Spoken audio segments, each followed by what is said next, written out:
ए बाबू बसे जा, भालो करे बसे जा, एक वादा करो कि जब तक मेरी तकरीर होगी कोई जाना आना नहीं करेगा। ए बाबू बसे जाओ, कोई जाएगा आएगा? अरे बोलो ना, कोई जाएगा आएगा? हाई लागले।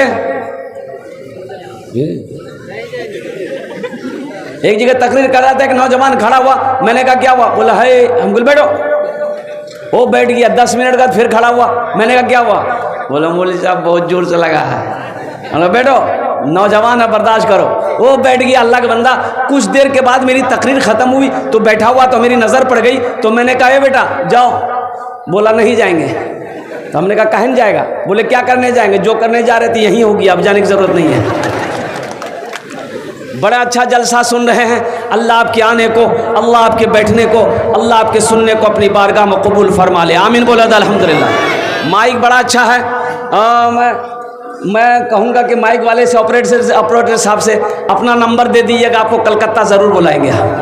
थोड़ा अगर हो सके तो साउंड थोड़ा बढ़ा दो। इस माइक पे तकरीर करना बस यूँ समझ लिए कि मुर्गा से अंडा दिलवाने के बराबर है। मुर्गा अंडा दिया कभी देखे हो? नहीं देखे हो? एक बादशाह को मुर्गियों से बड़ा प्यार था, बड़ा प्यार था। एक आदमी को मुकर्रर कर रखा था कि मुर्गियों को चारा खिलाओ, चारा खिलाओ, दाना खिलाओ, रोटी खिलाओ, भात खाए और रसगुल्ला खाए तो रसगुल्लो खिलाओ।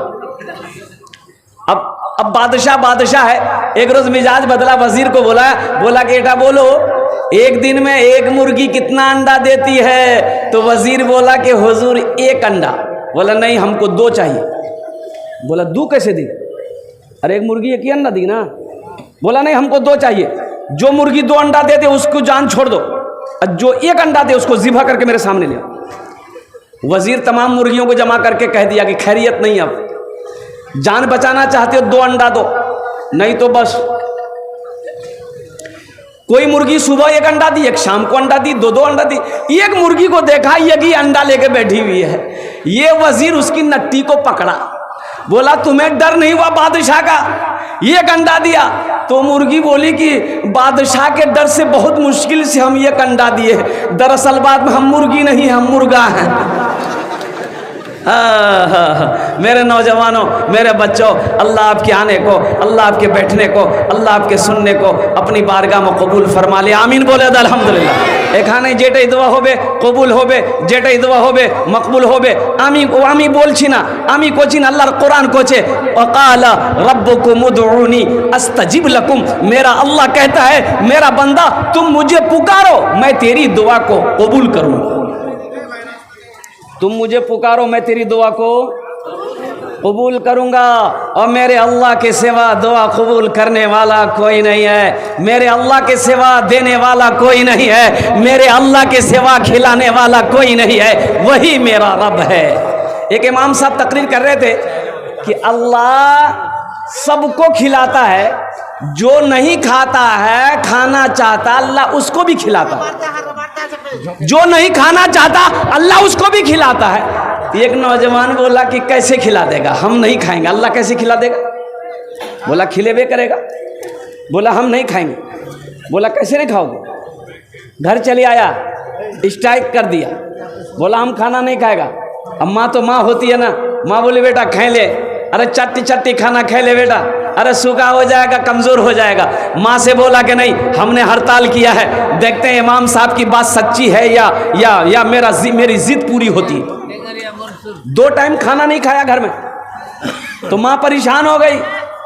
ये नौजवान सोचा घर में रहेंगे ना माँ परेशान करेगी, जंगल चला गया, पास में जंगल था, जंगल चला गया कि जंगल में रहेंगे कोई परेशान नहीं करेगा, देखें अल्लाह हमको कैसे खिलाता है। माँ ना थाल में खाना सजा कर लेकर जंगल चली गई। मेरे लाल, मेरे कलेजे का टुकड़ा, खाना खा ले बेटा, कमज़ोर हो जाएगा।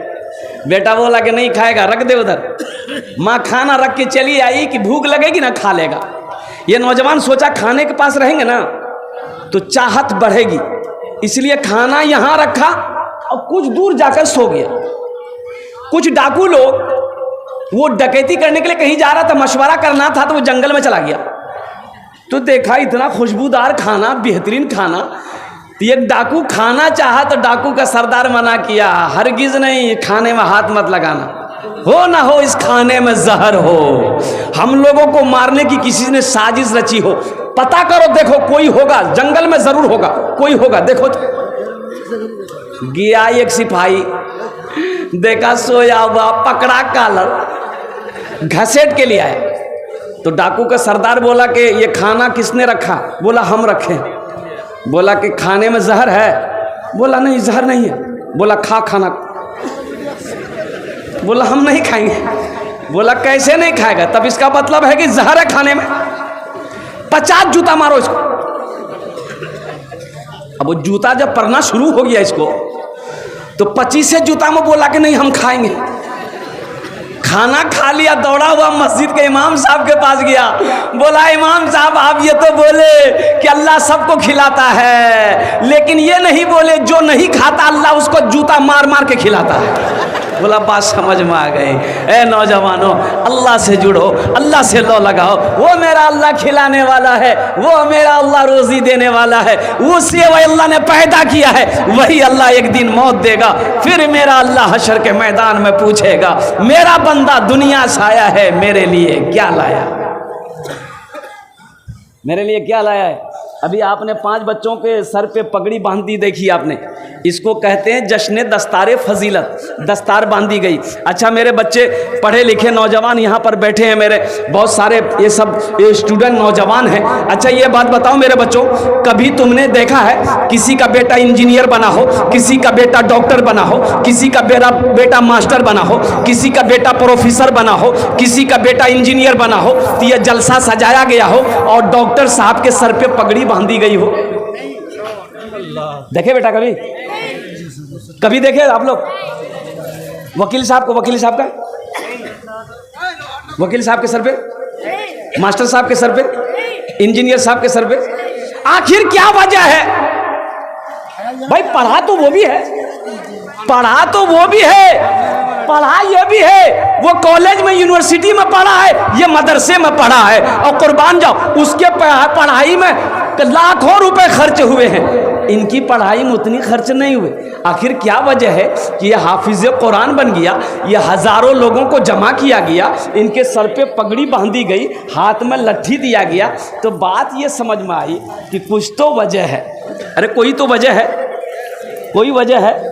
तो वजह यह है, ये कुरान कहता है, ये कुरान कहता है, कुरान ये कहता है कि जो मुझसे जुड़ जाता है, जो मुझसे जुड़ जाता है, जो मुझसे मोहब्बत करने लगता है, जो मुझे सीने से लगा लेता है, जो मुझे अपने सीने में बसा लेता है, हम उसको जमीन की पस्ती से उठाकर आसमान की बुलंदी पे पहुंचा देते हैं। ये कुरान का जिंदा मौजज़ा है मेरे बच्चों।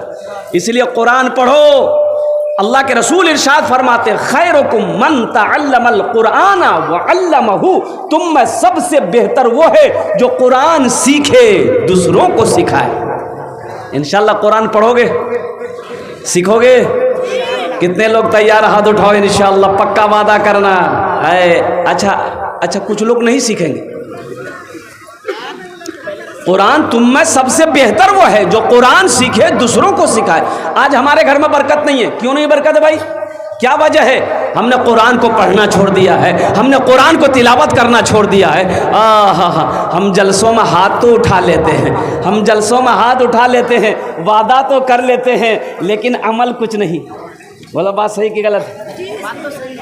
अमल कुछ नहीं है, अमल नहीं है, अमल नहीं। अगर अमल करते तो आज हमारी जिंदगी बदली हुई मालूम होती। अगर आज हम अमल करते तो आज हम कामयाब होते। क्या वजह? अच्छा इधर जहेज जहेज जहेज चलता है, जहेज है। इधर भी वो बीमारी है। हम समझे कि सिर्फ उधरे बीमारी है, नेपाले साइड में बीमारी, ये बीमारी इधर भी है। थपाजी तो अल्लाह हमारे बच्चे। अच्छा ये बताओ मेरे बच्चों, ये बताओ शराब पीना क्या है? हराम है। जुआ खेलना हराम है। जिना करना हराम है। कुत्ता का गोश्त खाना हराम है। और जहेज लेना बुलाने दो।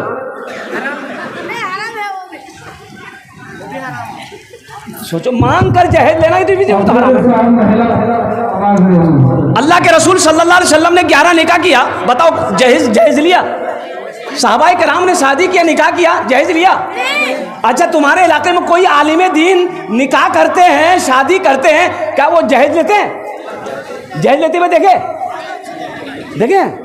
है? कि बच्चा सब तो फंसा देगा। बोलता हाँ लिया है।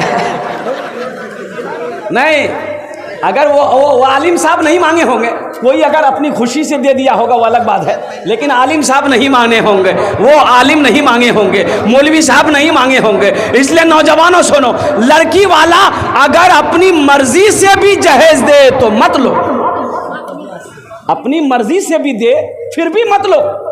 बोलो नहीं आपकी जहेज मुझे नहीं चाहिए, आप सिर्फ अपनी बेटी दे दो।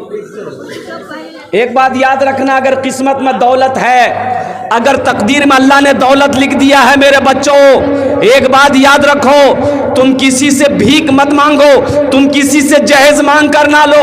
अगर तकदीर में अल्लाह ने दौलत लिख दिया है, उस लड़की के साथ नबी के सुन्नत के मुताबिक निकाह कर लो। अल्लाह निकाह की बरकत से अगर तुम मिट्टी को छुओगे, अल्लाह उसे सोना बना देगा। इंशाअल्लाह वादा करो कि ना जहेज लेंगे ना जहेज देंगे इंशाअल्लाह। कितने लोग तैयार है, जरा हाथ उठाओ। ना जहेज लेंगे ना जहेज देंगे इंशाअल्लाह। वाह वाह। आज जो ले लिए हो वो रिटर्न नहीं होगा। एक लड़की वाला को पता चला कि एक लड़का एमए पढ़कर आया है, संस्कृत पढ़कर आया है, बाहर से आया है, बड़ा अच्छा रहेगा, मेरी एकलौती बेटी है, उसका भी एकलौता बेटा है, अगर ब्याह हो जाए शादी हो जाए तो बड़ा अच्छा रहेगा। अपनी बेटी की तस्वीर लिया, एक आदमी को साथ लिया, बोलो भाई चल तो चल ओखाने चलो। वो लड़के वाले के यहाँ गया, अपनी बेटी का फोटो दिखाया लड़के के बाप को कि यार एटा हमार मई देखो ना भालो आछे कि ना। तो लड़का वाला देखा, बोला कि ना अपनार मई तो ब्यूटीफुल, हाँ हमको पसंद है, मेरा बेटा को दिखा दीजिए, मेरा बेटा को दिखा दीजिए। और बेटा ने देखा तो बोला कि अब्बा एक तो लड़की हमको चाहिए, ये लड़की खूबसूरत है, पसंद हो गया। तो लड़की वाला बड़ा खुश हुआ कि चलो मेरी बेटी का सिलेक्शन हो गया, तो चलो कुछ लेन देन की बात कर लें, क्या लेगा नहीं लेगा इन लोग। तो लड़की के बाप से बोला, लड़के के बाप से बोला कि समझी ए जहेज में क्या लेगा।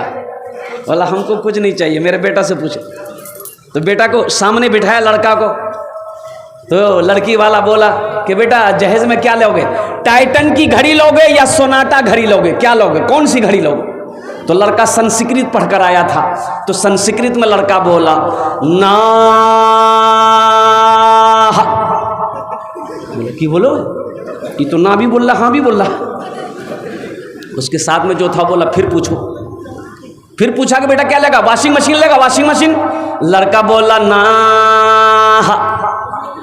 भाई बात समझ में नहीं आ रही कि ना बोल रहा कि हाँ बोल रहा। बोला फिर पूछो। बोला बेटा क्या लेगा, फ्रिज लेगा, फ्रिज। तो लड़का बोला ना। तो लड़की वाला को गुस्सा आया, बोला खुल के बोलो क्या बोलेगा, समझ में नहीं आ रही, खुल के बोलो। तो लड़का बोला यामा। बोलो बात समझ में, यामा लेगा। इसलिए नौजवानों तौबा करो, जहेज मांग कर नहीं लेना है, किसी लड़की वाले को परेशान नहीं करना है, अरे कोई किसी को मुसीबत में नहीं डालना है। आज हमारी बहुत सारी बेटियां सिर्फ जहेज की वजह से जवानी ढल गई, घर के अंदर में शादी नहीं हुई, इसलिए कि बाप गरीब है, उसके पास देने के लिए जहेज के लिए पैसा नहीं है, अपाची थपाची के लिए पैसा नहीं है। अब बताओ उन बच्चियों की आहा लगेगी कि नहीं लगेगी। इसलिए नौजवानों, नबी के सुन्नत के मुताबिक निकाह करना, नबी के सुन्नत के मुताबिक निकाह करोगे, अल्लाह निकाह की बरकत से तेरे घर में खुशहाली पैदा फरमा देगा। जो औलाद पैदा होगी वो नेक और साले पैदा होगी। इंशाअल्लाह नबी के सुन्नत मुताबिक निकाह करोगे भाई, निकाह करोगे इंशाअल्लाह।